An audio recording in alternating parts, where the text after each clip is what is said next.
Did you know that there is a real difference between non-woven interfacing and woven interfacing? And actually, they're used for different things. So I don't want you to pick up the wrong one. And in this video, I'm just going to show you the difference between them and what happens when you apply them to fabric. Who am I? I am Kim. This is Quilt with Kim. You, my lovely, are very, very welcome. Let's take a look at them then and compare them side by side and clear up this mystery once and for all. So this one on the left here is a fusible non-woven interfacing, and this is the one that we commonly use in most of our craft projects and quilty projects. This one feels just a little bit stiffer. I'll come on to the woven version in a minute, but it is made by pressing the fibres together. So it has no grain line at all. It is quite stiff. You can't, there's no give in it in any direction. So what does that tell me? That tells me that we use this whenever we want structure and stability. Think, yes, collars and cuffs, but also bags and any craft items like fabric pots where you want that item to have some structure and some stability. A fabric pot, for instance, needs to stand upright. We would use a heavyweight version of our non-woven interfacing to give that the structure and stability that we want. Compare that to our woven interfacing. Again, this is a fusible interfacing, but it is now woven. Now just look at the difference between them. I'm going to hold this right up. Can you, as I hold it up, it completely changes. Can you see perhaps that this one has a linen texture? It looks like fabric, whereas this one doesn't. I mean, it has a sort of fabric feel. It's slightly papery, whereas if we compare it to the woven version, this feels like a linen and it looks like a linen. And in fact, this is made in the same way as fabric is, where we've got our fibres going over and under each other to create a weave, or it's woven. So it has our cross grain and it has our straight of grain and it has our bias. It's really important that we cut our woven interfacing on the straight of grain so it doesn't warp and move around.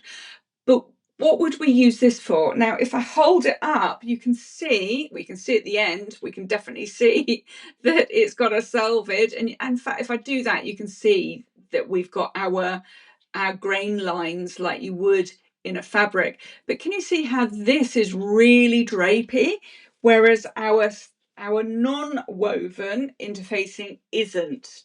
Okay, so this has structure and stability to it, and you can see here, can you see how the fibres on this compare to the fibres on that one? See, the one on the left is the non-woven, so it's pressed together, whereas the fibres on the right in the woven interfacing are woven exactly like fabric, and it looks very different. Whereas this one's got our structure, this one is drapey. So we would use it whenever we want that drape. So clothes, absolutely, where you want a little bit of support to your fabric, but you still want the drape of the fabric. You still want it to flow nicely. You might also use this for curves because it's got a little bit of a stretch and a bias to it. Can you see that that's got a bias stretch that you might expect in fabric, or you will expect in fabric? But the non-woven version, well, we haven't got any stretch. In fact, I'm pulling that apart because it's pressed together. Look, it pulls apart, whereas this one just doesn't. It reacts like fabric. So you would treat it when you want that flow, that drape. You've got curves, and when you want your fabric to flow and behave like fabric with movement. Whereas your non-woven, you would put that on projects where you actually don't want it to move anywhere because you want it structured and you want it stable. This, the woven interfacing, you want to use it where you don't want the structure, you want to give it a little bit of stability, but you want it to flow. And that's the important difference between them. They look very different and they act very different. So let me show you on some fabric and show you how the fabric behaves differently with both of them. So this one over here is just a medium weight non-woven interfacing. Both of them, by the way, have that sticky, that rough side on the back of it. There's no way that you're going to see that on a camera, but both of them have that kind of rough side on the back, which is our sticky side. So we treat both of them the same way. If we look on the back of the both, you can see that these look a bit different. You can see my Vlieseline here on the left. This is my non-woven stuck on, and this is the woven version stuck on. So we treat them exactly the same way as far as attaching them. But when we've put this on, this is our structure and stability. Now this is a small piece and it's a medium weight, but I can feel that it is stiffer. It's got a little bit of a structure to it, so by the time this has been made into a project or a bag or something, it's really going to have far more of that stability and that structure I want. If I was doing a bag, I'd probably want to go to a heavier weight interfacing than this medium weight.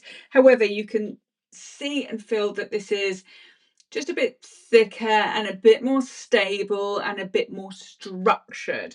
Whereas if I look at my woven interfacing, it immediately feels all like fabric. It feels really different to the touch.